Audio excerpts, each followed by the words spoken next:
Boom, and we're back. All right, guys, thank you so much for being here. Welcome back to the AV Tech Talks podcast edition. I'm super excited about that. I'm also semi-bummed because I had another video I wanted to play and I didn't get to play it. Regardless, right? So tonight is going to be a really cool talk. I got the crew behind Feed the Crew podcast talking to us tonight. So I'm super excited about that. I also have a little bit of a change up happening, right? Sorry, my Latin's coming out tonight. I'm excited. The Latin's coming out. I'm speaking fast. So I'm excited tonight to introduce our new co-host for the night. Austin was very busy today. He had a call out, so he's doing his boss stuff and replacing somebody on site last minute.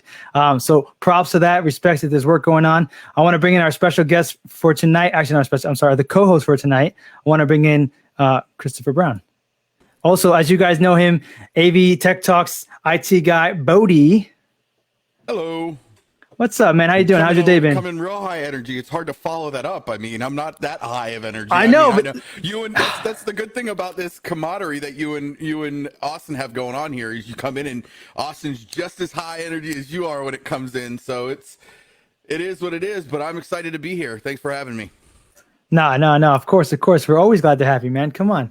So just for the audience knows, if you guys don't know who Chris is, he is part of the AV Tech Talks, which is what we like to call the hard skills of AV Educate, where we do demos and stuff for the community. AV Tech Talks, the podcast edition, is more of the soft skills where we give you the skills that we also find are important, which is to deal with clients, your colleagues, your coworkers, and your family in general. But these are the talks that really kind of get into the nitty gritty of how we feel operates best as an individual, right, in the industry that helps you progress in the industry.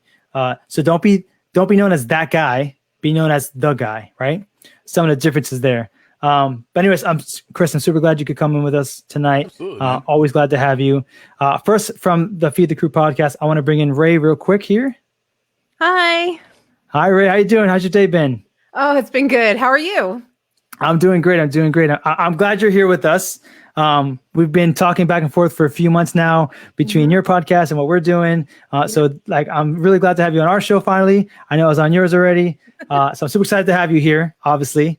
And before we bring in the rest of the crew, can you just tell the audience that's watching a little bit more about what Feed the Crew is? I'm sorry. Yeah, Feed the Crew is the podcast, right? Yeah. Get them a little bit more of that, and we'll go ahead and share a link in the chats. Gotcha. So Feed the Crew is a podcast that we developed so that our community could stay connected. We wanted to find that kind of camaraderie that you find when you're on show site and you sit down to a meal. You start to have some personal conversations. You might talk some tech. You might talk some, pointers on this or that, find some inspiration from each other, but it's our family time. And that was the inspiration behind Feed the Crew. We want to have conversations that inspire, educate, and there's two more points that I'm going to forget, but that's the basic of it. We want to inspire and educate the people that are in our group. So I love it. Yeah. And I'm a huge fan of AV Educate, as you know, which is how we started to connect in the first place. I wanted to tell our community about you so that they started to look for you. But yes, that's us in the nutshell. That's great. So as well as that, we also have Jake and Madeline. I was going to say Melinda. I knew I was going to say it wrong. Madeline. I'm going to bring him into the stream now for everybody to meet. It's one of your special fortes, messing everybody's name up. Yes. If you guys know my show, I am great at messing names up, so I'm sorry. It's okay. It's not the first time people have gotten my name wrong. Thank you. I appreciate that. I really do. Thank you. So we're all here together, right? Really in a sense of what you guys are doing with Feed the Crew, which is a crew of people getting together and chatting about whatever they can think of, right? Right. And tonight in particular, I really want to dive into a couple of things going on in the industry that you guys are talking about, that we're talking about. And it's about, Cancel Fest 2020, which is COVID, and how this 2021 year, we are seeing, and I'm not saying we're predicting this. This is our thoughts, our conversations, our mentality of it. For me personally, yes, I've been getting a little more busy. I've been doing obviously hybrid events and some stuff like that and a couple live stuff. But the reality is, between what I've been seeing, people I've been talking to, I see a lot of companies are getting busy, which is fantastic news to hear. especially with the merger that came out not merger, they finally happened, right? PSAV changed to Encore.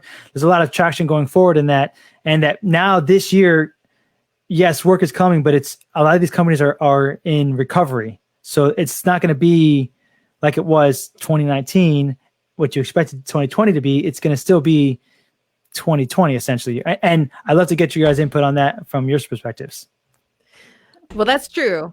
And the PSAV Encore thing has been in the works for a long time. I'm not surprised that they jumped over to the Encore name. The Encore name actually has a bit more of a good reputation, a positive reputation versus PSAV. Not, to an overall fault, but it's just how those two companies had their own what's the word? We use this all the time. Relationship. Culture. Their culture. That's right. So the culture that was within Encore was a lot more camaraderie and solid than there was with PSAV. And I think so them taking the Encore name is a reflection of that. And hopefully they will continue that positive culture that Encore had.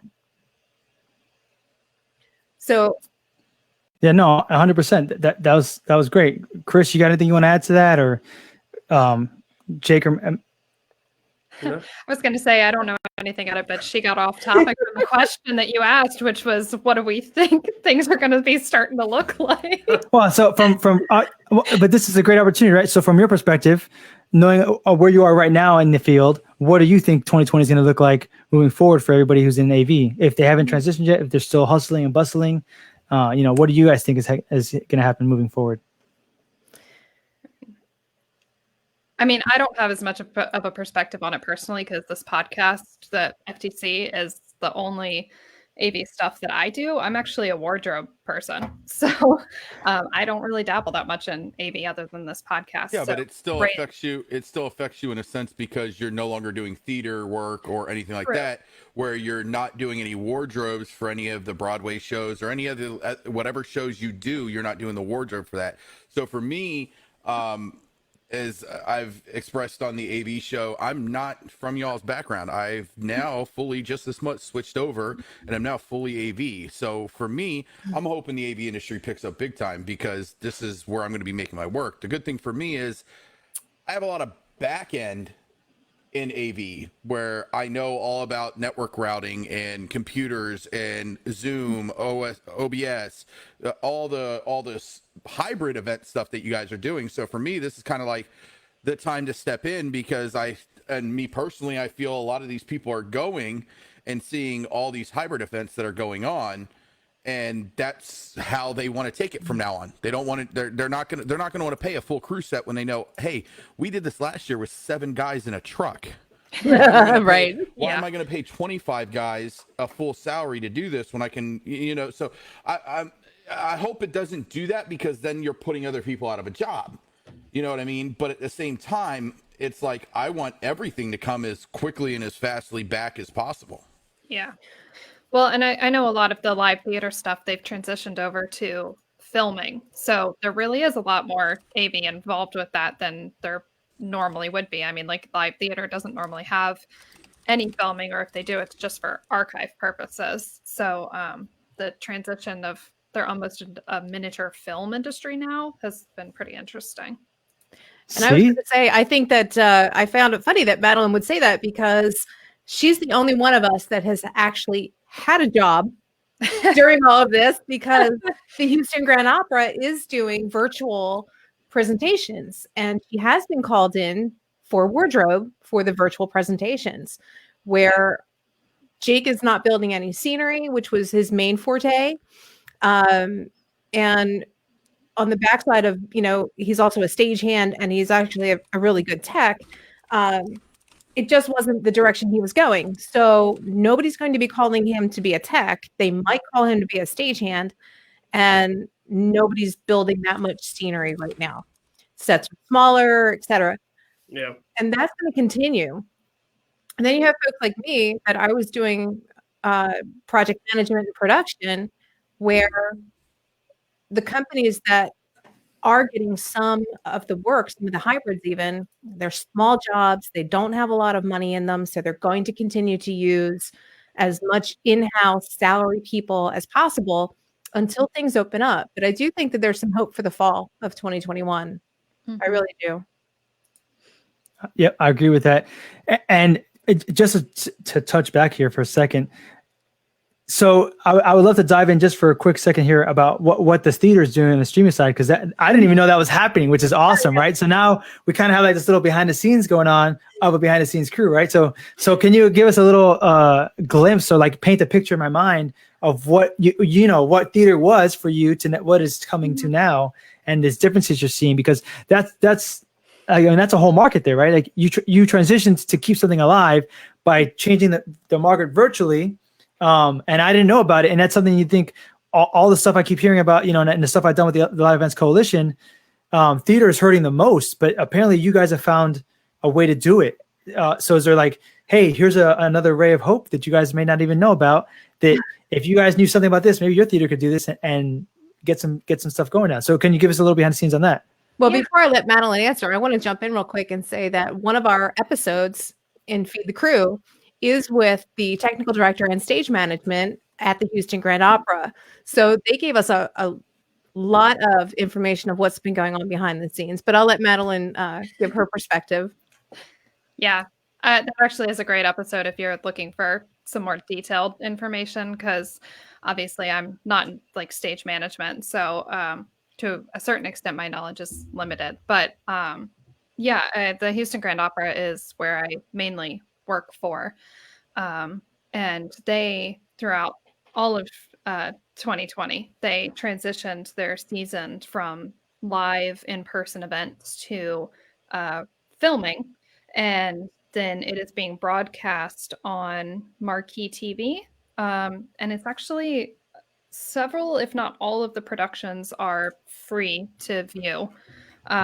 So anybody can go online and watch some opera. And it's actually been pretty interesting because they've scaled everything down, because you can't do these big massive productions with all of the people that would be involved. Right. They've actually taken the opportunity to take some of these like smaller operas that may not have seen the stage, or may have been challenging to present on stage, and they've decided to film them and put them up. So I think it's great, and I think it's especially for opera, I think there's a perspective that you have to be like rich in order to afford an opera ticket, and that it's really not accessible to the general public. But I think that's actually a great opportunity to bring in people who might not have gone to see a live opera performance because they didn't realize that maybe the tickets are affordable, and maybe it's not I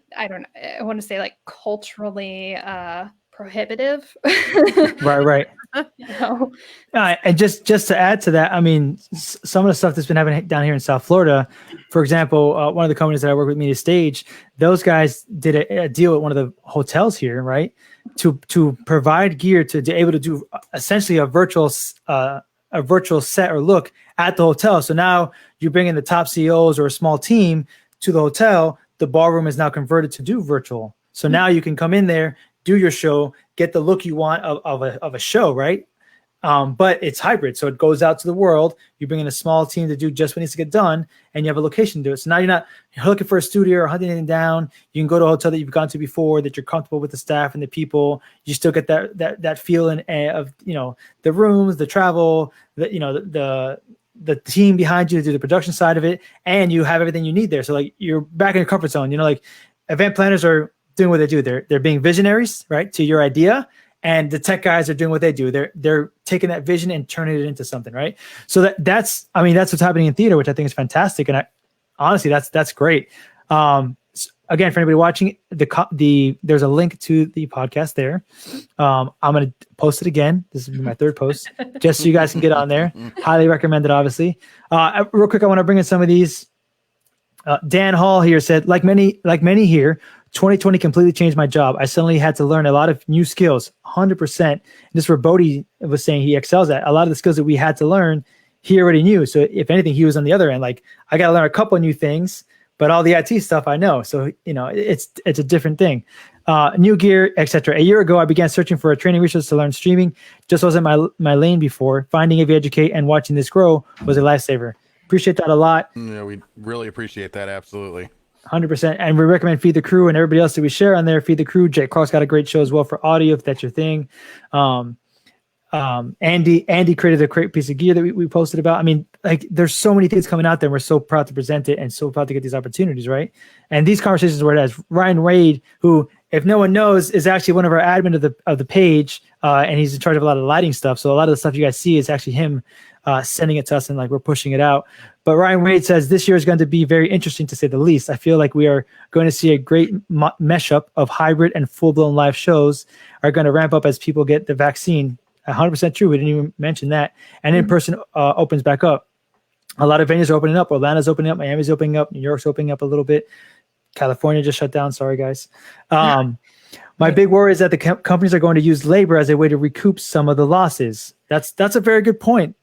What are your guys' thoughts? For that, though, you have to realize that if they're going to abuse labor to keep their costs down, that is poor planning and not a great community to be working in. That comes from your production company and your meeting planner.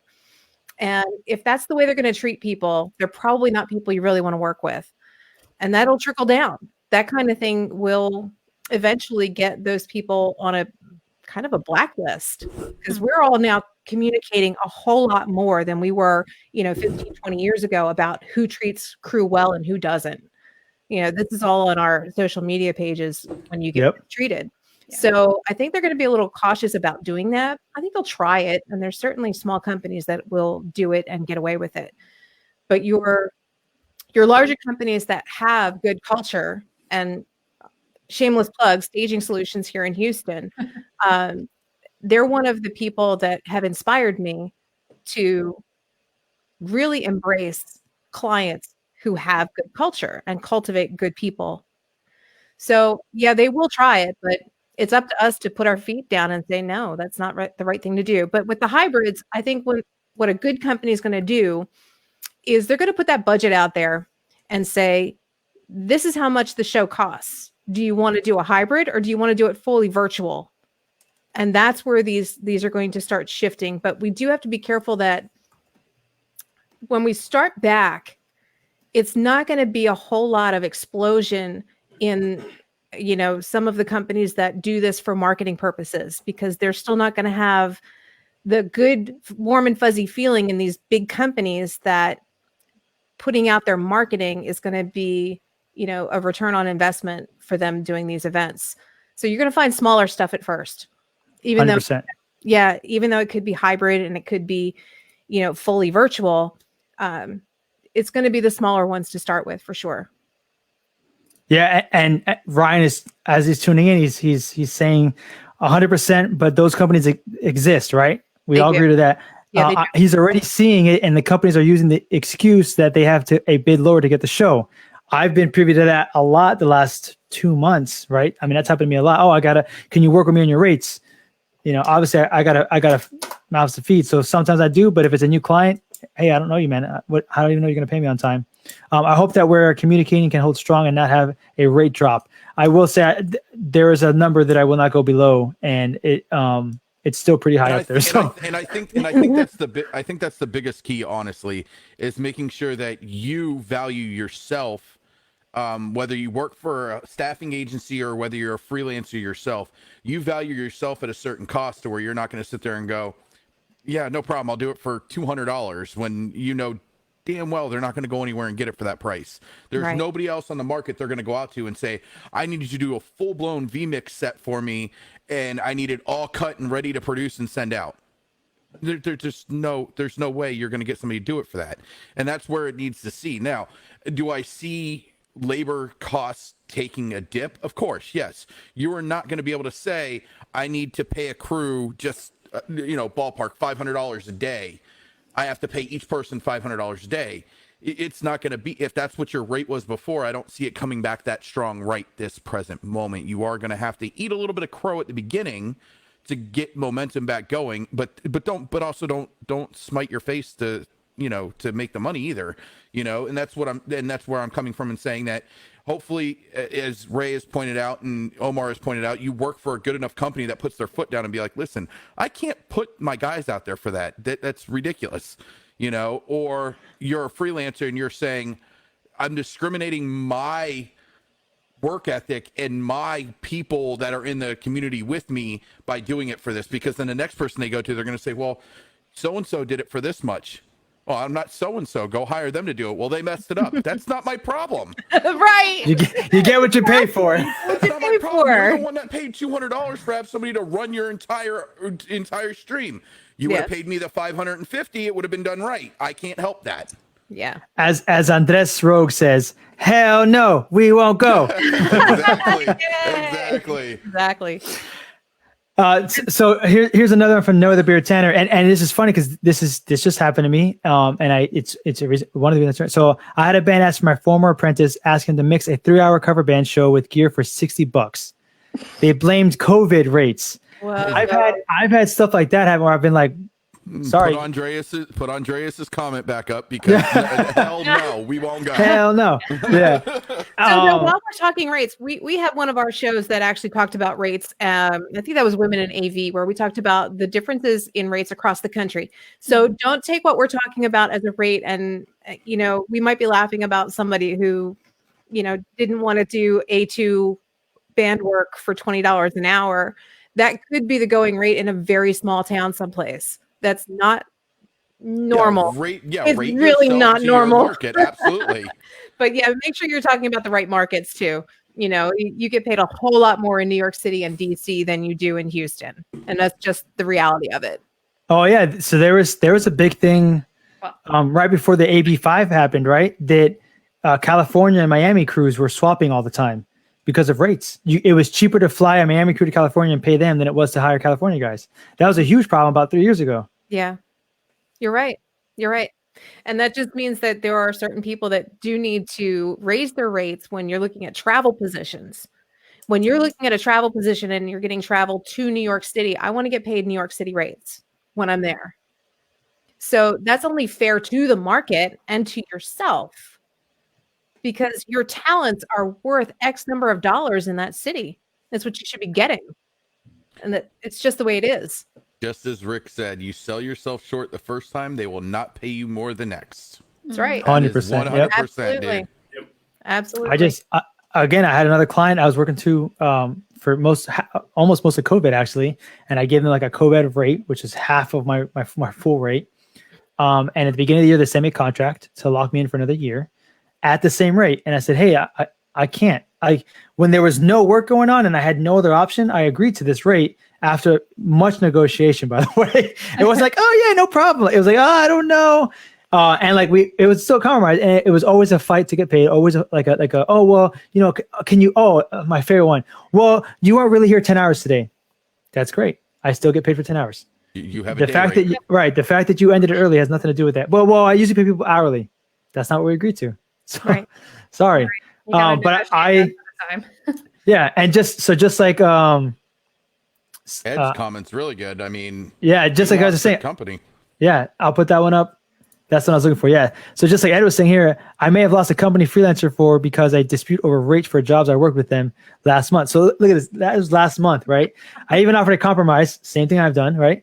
That the company said I should have given them more of a break, something you need to cut your losses. 100%. I fired that client after a very long conversation and 2 hours of like back and forth between a personal conversation and then like 3 days of back and forth through emails. Like, hey, I am done. Like, I would love to, but not at this rate and not what your demands are. Like I'm not doing it. If you're paying my rate, 100%. I fired twice, which I guess that's my fault for taking them back. But I did. I have a client that long ago, we had a conversation. I'm like, look, this is not working out for me. And if this is the direction you want to go, that's fine with me. I get it. Just don't include me. And no harm, no foul, we can talk again sometime in the future. That's the direction you want to go. And I'm not in it. And then he came back about a year later after, some issues were going on, not listening. And he's like, I want you back. I wanted, we got to do this the way you talked about it. I think you're right, etc. and yet we got on site and it was all the same stuff. I'm like, and so this is why we're not working together, man. And You got to cut your losses. that's it. You know, So it's just Geronimo here says a good one. I'm sorry, Chris, I didn't mean to cut you off. Geronimo says a good one here. He just had a client ask, what is your COVID rate, right, for crew? To which I answered, I love this, by the way. And knowing Geronimo, he probably did this. Well, for which I answered 50% more than prior to the pandemic, since we are helping our technical personnel catch up with months without income and be able to not lose their homes. 100% true. Thank you for that. Absolutely. That is the reason virtual events, CMJ pays everyone within 48 hours after the job. And just for that, Geronimo, because I love you, out of the blue, I'm going to play your sponsor ad because that's the truth, man. And honestly, Geronimo came to us to sponsor this show. The platform we're using is paid for by him. Most of the content stuff that I have to pay for, he pays for. So it's been great, honestly. So I'm gonna play this real quick. It's 15 seconds. I apologize, everybody.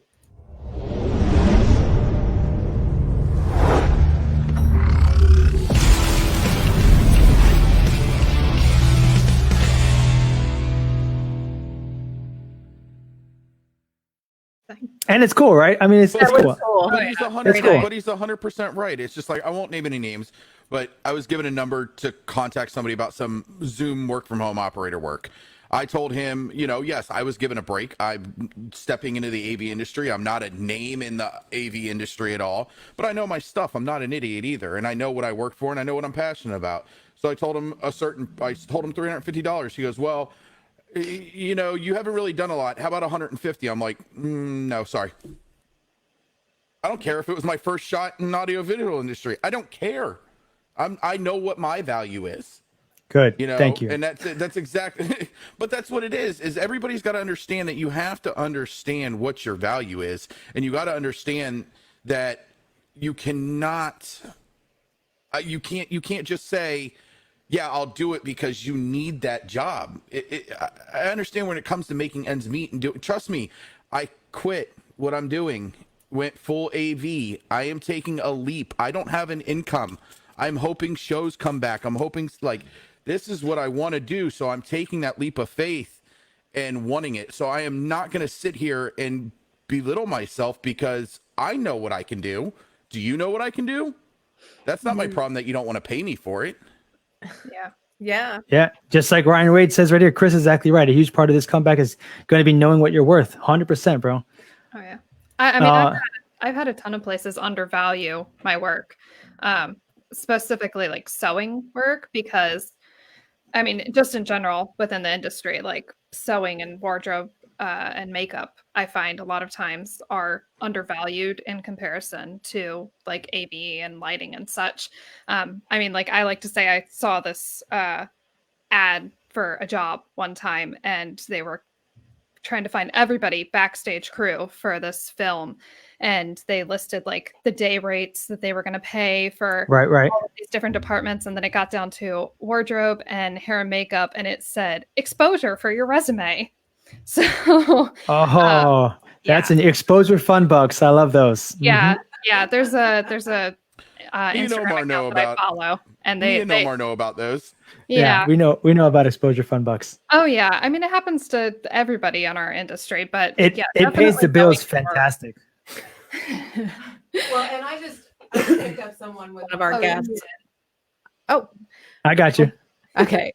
I just hooked up one of my DC connections with one of our guests. And it was the same though. He's doing it for exposure, but the difference is he's doing it for a nonprofit. So he is volunteering his time for a nonprofit in order to help them out with some editing. And at the same time, what that means on his side is only take on one or two pieces at a time, whatever you have time for, and don't let it consume you because you are volunteering your time. Oh, and here's another one.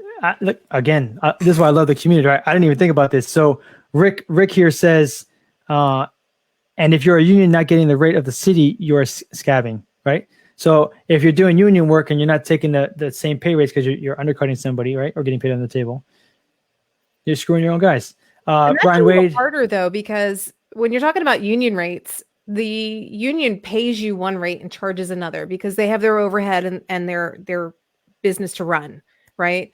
So you may be getting $35 an hour or $45 an hour. I really don't know what the scale is, and they're charging 75 or 85. So you really do have to be careful about that.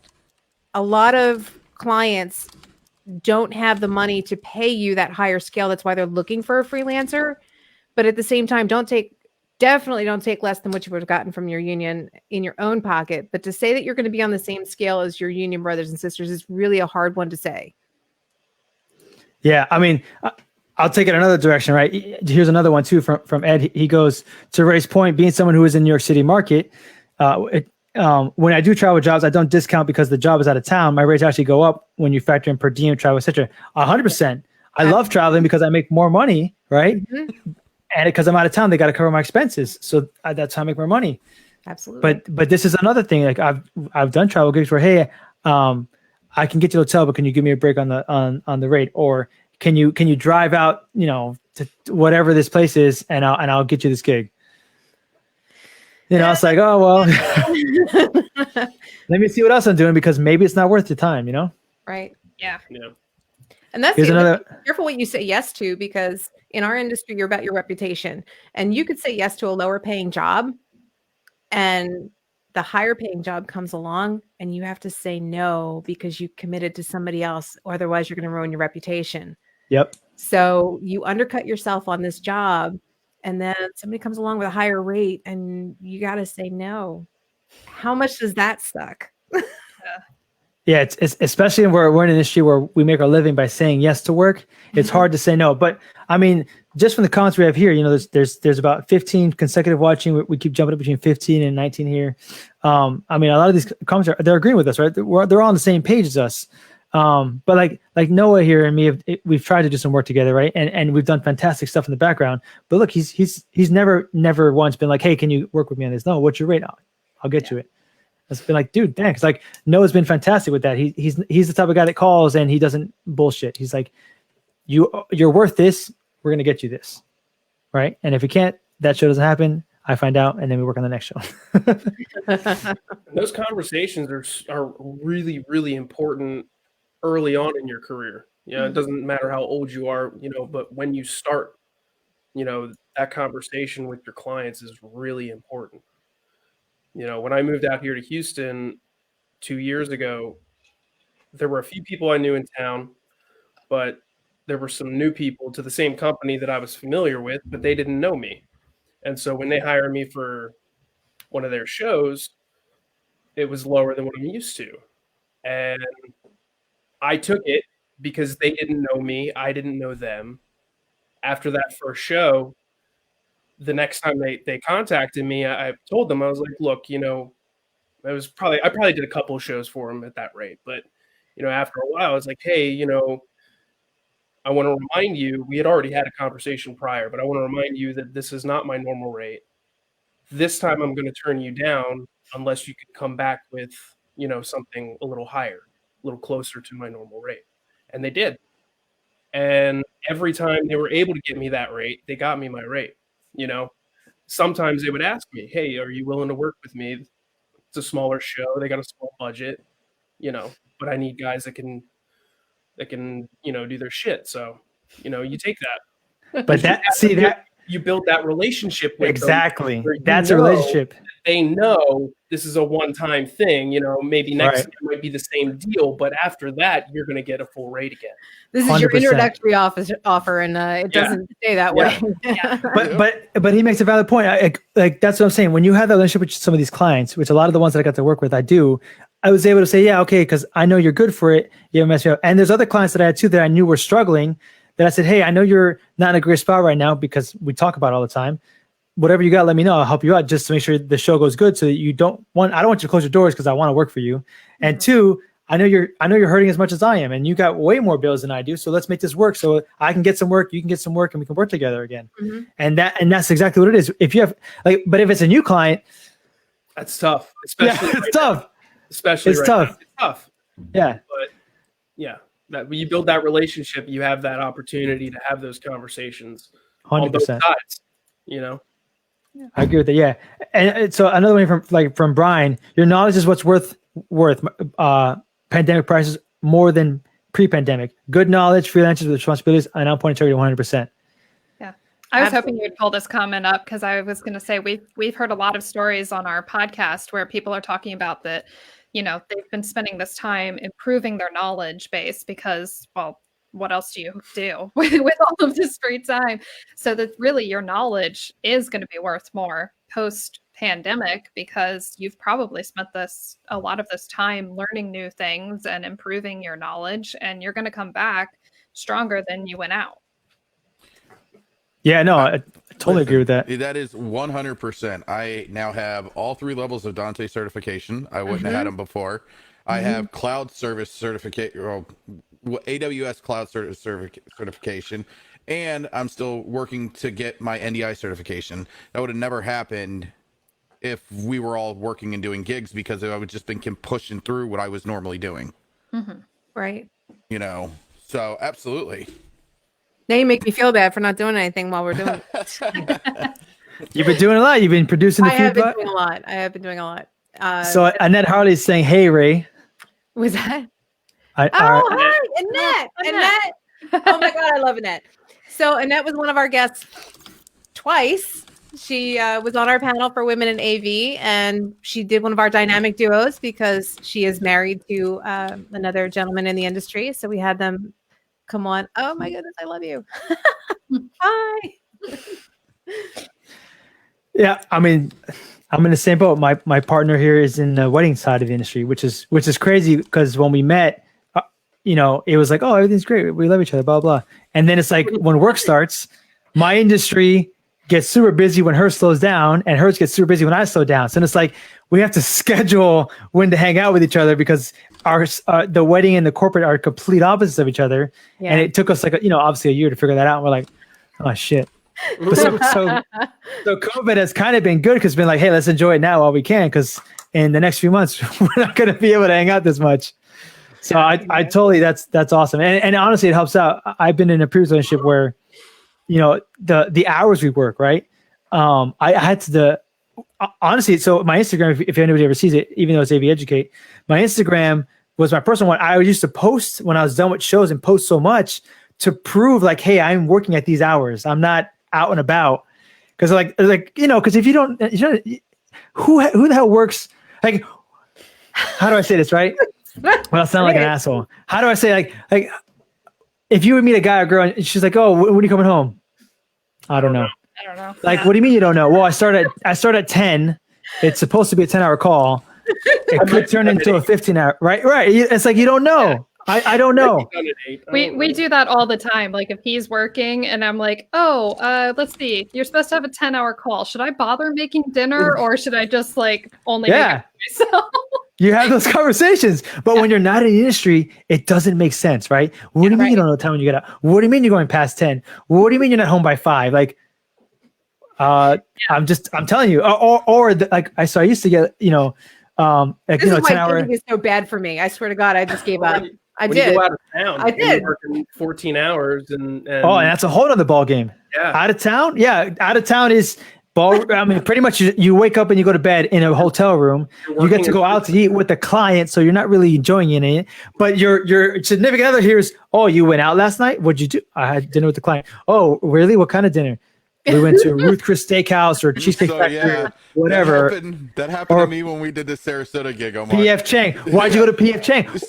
For dinner? My wife, the client invited me. That's where he took us. My wife called me and she goes, what are you doing? What time's the show end? I said, I think we're done at 7:30, something like that. And we ended up being done at 5. And so she calls me when she's on her way home from work. And she's like, so what are you doing? I'm like, I'm going to the room to change to go out to dinner. And she goes, oh, you're just going to go out? We don't have the money for that. I'm like, I'm going to dinner with the client.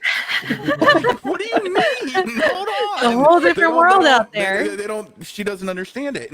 And especially with me being new into this industry, she really doesn't understand it. She's looking at Omar going, what in the hell have you dragged your brother into?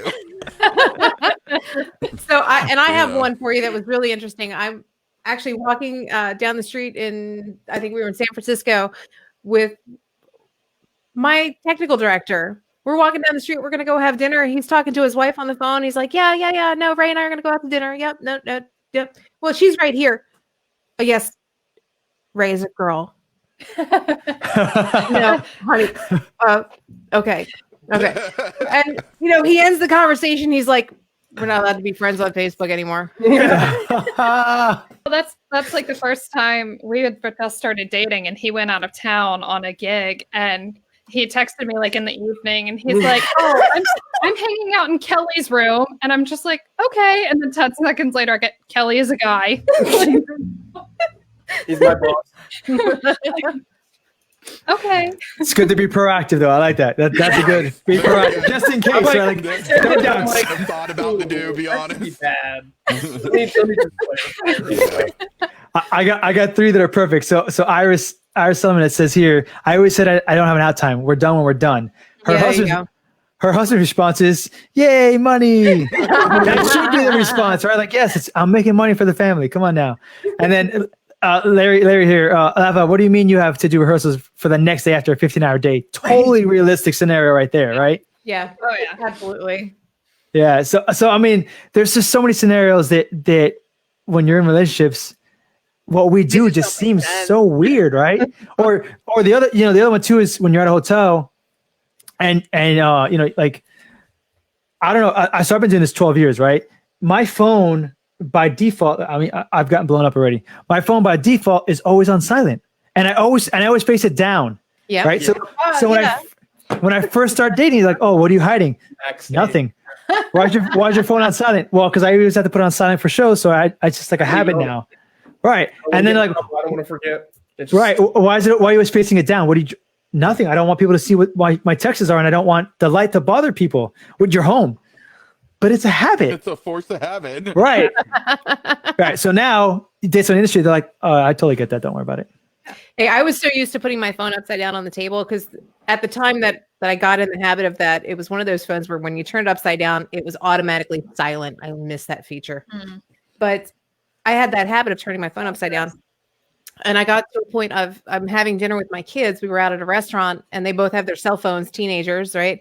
And I'm like, "Okay, look, guys, here's what we're going to do. We're going to turn our phones upside down on the table in the middle of the table. And the first one that picks up their phone has to pay for dinner."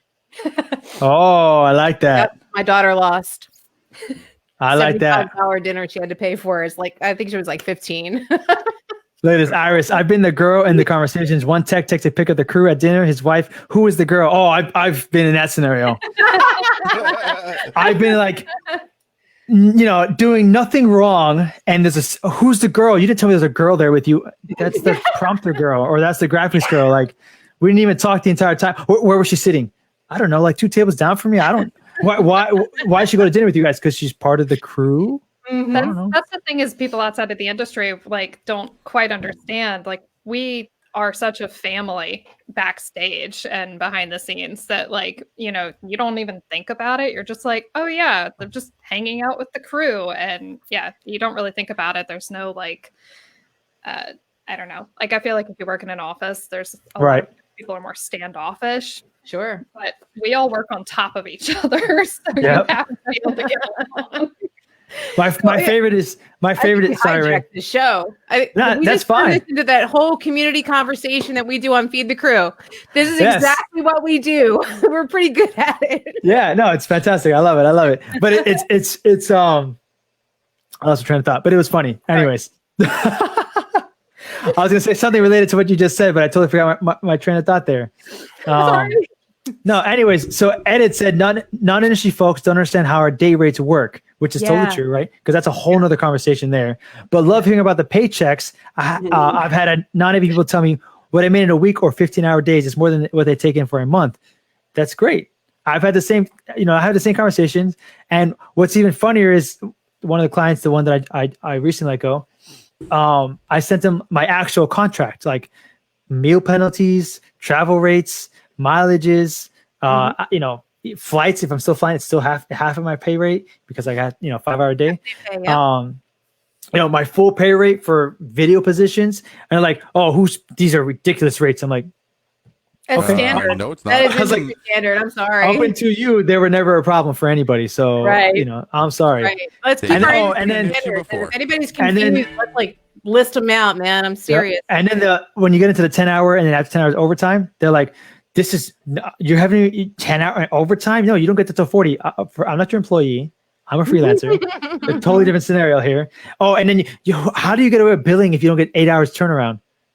That's turnaround time is very important. There's a lot of people in our industry, Omar, that don't know what turnaround time is. And I personally, as a production manager or technical director, whatever, I'm project manager, I'm approving invoices. And there's a few people out there that can attest to this. If you send me an invoice and didn't get on there what you are due from my client, I'm going to send it back to you until you fix it. Turnaround time is very important. And like I said, a lot of people don't understand what it is. And it used to be 6 hours off when you're on site, when they're putting you up in the hotel, and 8 hours off when you're off site. And over the years, that's changed to be an 8 and 10. And I really want to see people fight for that 8 hours to yourself. So not only did you get the 6 hours sleep, you got a shower. What do you think we're choosing when we leave this room? You give us 6 hours between calls. We're choosing to sleep and hopefully eat before we get back to you. We're certainly not going to shower. That's too much time, especially as the women, right? We have to redo our hair and makeup and all. I mean, you're lucky if I wash my face. I'm just going to put more makeup on over top of that and go right back to work. I'm being dead honest, ladies. Dead honest. Dry shampoo. Dry shampoo. I have stock in dry shampoo. You're in the car. I'll get there on time. Don't worry about it. Well, I mean, for me at this point, like everything I'm doing is travel at this point in my. I mean, this hair care regimen definitely is not a 5-minute process, you know. But hey. What, are you doing the comb with the blow dryer, straightening it out every day? Yeah. Well, the wife got a new comb straightener. It actually works pretty good. Oh, nice. So. You're not using the board brushes? No, not the board brushes. No, it's too long for that now. It gets wrapped up in there. You grab that board brush, it's like, okay, give it back. It's too long for that now. That's awesome. Yeah. So anyways, sorry guys. We're having a blast here. We got 10 minutes left. Is there anything you guys want to say to the community before we wrap up for the night? We got 9 minutes left, right? Anything you guys want to say that we haven't addressed or we haven't got to that you want to just mention that you want to throw out there? Anything at all? I do actually. As we were talking about in the shameless plugs of some of the Feed the Crew episodes, we did an episode with Omar. And so if you know Omar and you haven't listened to his episode, it is great because we do exactly what we were talking about, and we got him behind the scenes. We got to talk to him about who he is, where he came from. And so if you don't know who he is behind the scenes, you might want to listen to Omar's Feed the Crew podcast. Thank you for that. And just so you guys know, every time we've mentioned Feed the Crew, I've posted the link to your page. Yeah, I've been watching the comments. Oh, that's awesome. Yeah. So it's like every time you guys said it, just, you know. So well, we do have a lot of great episodes, but so what should really happen is I should go listen to that Feed the Crew episode and tell you what Omar lied on. Oh, I love it. I love it. So this is something that I'm sorry guys, we got to end early real quick now. For those that don't know, I've known him 24 years now. I mean, Chris is my longest friend ever. It's my brother. Like, there's no ifs, ands, or buts about it. So basically what should happen is I need the link to that episode so I can listen to it, and then I'll come back and tell you what he lied on. Well, hey, you come on our show and tell us. Yeah, you come on the show and tell us what he lied about. So, and that's something that I am deeply missing in Feed the Crew. And when I started this, I wanted to talk to people, you know, about their day-to-days, et cetera. And I'm getting that. I'm getting, you know, the one-on-one with Annette and Rick, the one-on-one with Omar. And that's great. But I'm missing that other part of that other person in the room, the Bodie who comes in and calls out Omar on his stuff, or, you know, somebody who says something, you know, Rick is lying about that, Annette's lying about that. You know, I want to hear that back and forth. So if you're one of our fans or if you listen to some of our shows, please give us some feedback. Please come on the show. We'd love to have all this. And you're welcome to talk about me, anything you want. It's probably all true and more. Just throwing that out there. So, Chris, man, usually we wrap it up with Austin. I know it's you and me tonight. I know we have a great crew here. Jack and Madeline, DC, Madeline. Madeline. Yeah. Jake and Madeline. What did I say? I don't even know. Something. I wrote it down. I wrote it down It from went really the well, I page. can tell. Do you guys know Spanish? ¿Habla español? Sí. Yo hablo español, sí. Yo soy puertorriqueño, si no sabía. Not if you do it We that love fast. it. Man. Oh, okay. Not that that's an excuse. I'm just Poquito. throwing that out there. So let me run through some of these. I'm missing comments. I see them coming in. Let's see. I think I missed. I need my own watchcast so I can make comments about Omar. Okay, let's go. Where's this? Where- I like to know that he puts no pizza in his contract. That's yes, there we go. I also put in my contract what flights I would take, and always put no pizza. Ah, Mushroom pepperoni, man. I'm okay with it. I'm okay with it. Omar from Ed Wallach, you must have gotten that rate sheet. Yeah, so Ed and me collaborated to up my game because apparently I wasn't doing things correctly. So thank you, Ed, for that. Ed is like a marketing genius. Yes, he is. Rick here says when we first started to date, she wanted to take off from work at concert to take her, and I had to explain that the show was the only work that week. When we first started to got you. When we first started to date, yeah. So and that's another thing, right? We didn't even touch on that. Again, 5 minutes. We didn't touch on that though, but it's like you miss out on a lot, right? We miss on stuff, and not because it's like, hey, I either take this show and get paid or I don't. And then here's the other thing. Back to what Ed had said earlier, right? I love when people ask about what I make, and I open up about it, and then I go, oh yeah, but I gotta wait 30 days. Oh, there's more to it than that. And sometimes I can't find anything to, any work. right. yeah. Right. But also, if you think about it, when you're getting this day rate, you're running a business. You're paying double the income tax. You're paying your Social Security. You're paying your insurances. You are running a business. So you give that net, that gross, that's not your net. That's not what you're netting in your year. So your gross sounds fantastic. I could have $130,000 a year. And my net is more like 60, 80, maybe. Yep. Depending on, what they spin it to with all of my expenses. So now we're getting to nitty gritty of business. exactly. So Exactly. So there's workarounds, right? So if you pay yourself a salary, right, you're paying taxes twice. You're paying for yourself and you're paying on company taxes. If you pay yourself as owner dividends, you're still paying taxes at the end of the year. So you're just avoiding them. You're throwing it down the bucket. And then you got to determine whether you want to do it quarterly or once a year, which is a whole other factor in there. If you have a business account, right, or a business bank account, assuming you have, let's say, QuickBooks, for example, or Waves, you're paying an expense for every transaction fee. You're paying an expense for every time you pay yourself, which is ridiculous. You're paying an expense to own that account, to track your expenses so that at the end of the year you can track on your taxes and try to get write-offs, right?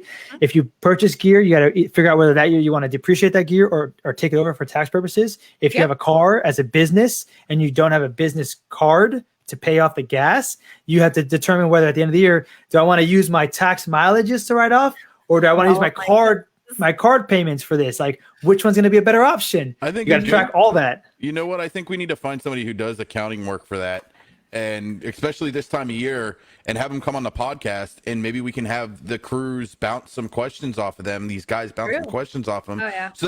So we can all do our taxes properly. I mean, I know for me, like, okay, so everybody knows on AV Educate and the Tech Talks that I stream on Twitch. So I still have to claim that.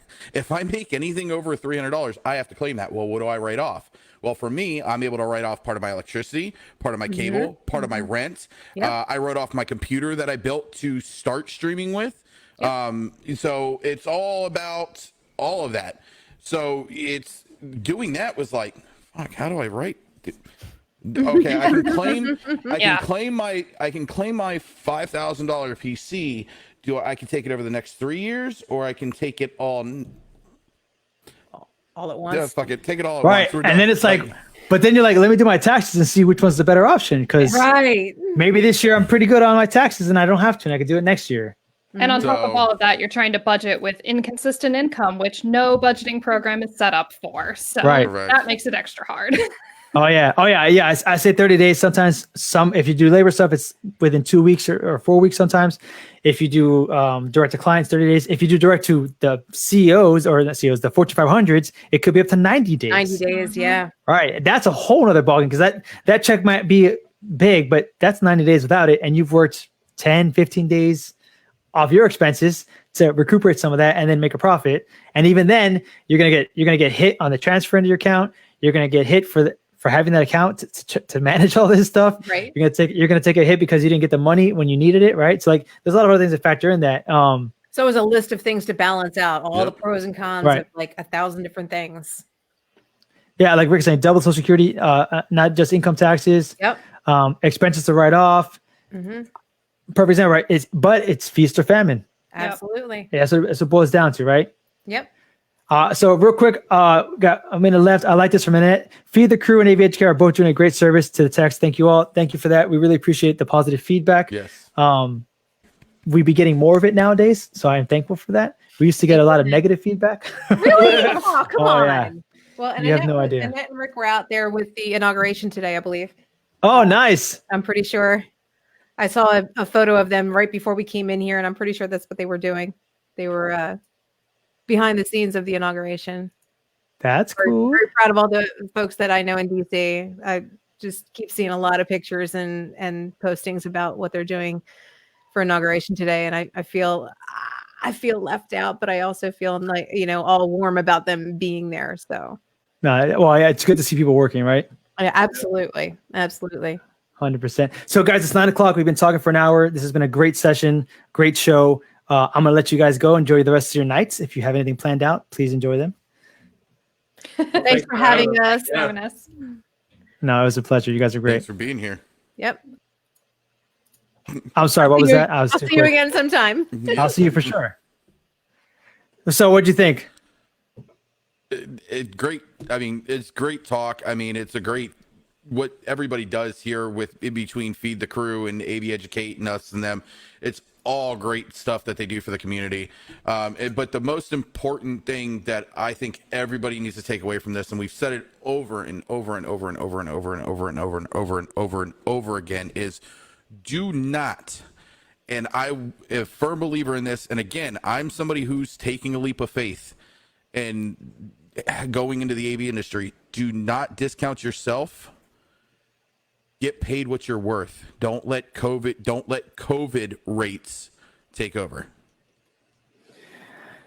Yeah, dude, I was going to close it out, but that was good. I'm done. I got nothing else to say. Thank you guys for being here on another episode of the AV Tech Talks Podcast Edition. We enjoyed you being here. See you in the next one. We will try to look for an accountant to come on this show. If you know anybody, let us know. Also, I wanted to post this real quick just to give it out to everybody in the community, particularly in this chat, pretty much, not the community. I apologize for that. But Noah the Beard Tanner, if you ever need, I would be honored to be on anyone's show. I don't hold back. So we'll be hitting you up pretty soon, and I'm sure so will Ray. Anyways, thanks again tonight, guys. I'll see you on the next one.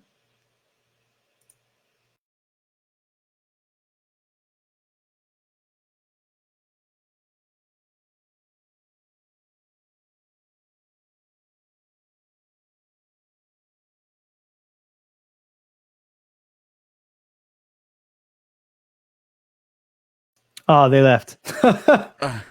I like Jeff's comment. Most budgets have been spent. COVID rates are crap. Yep. You couldn't come in like 5 minutes earlier. We're still live, by the way. Oh, shit.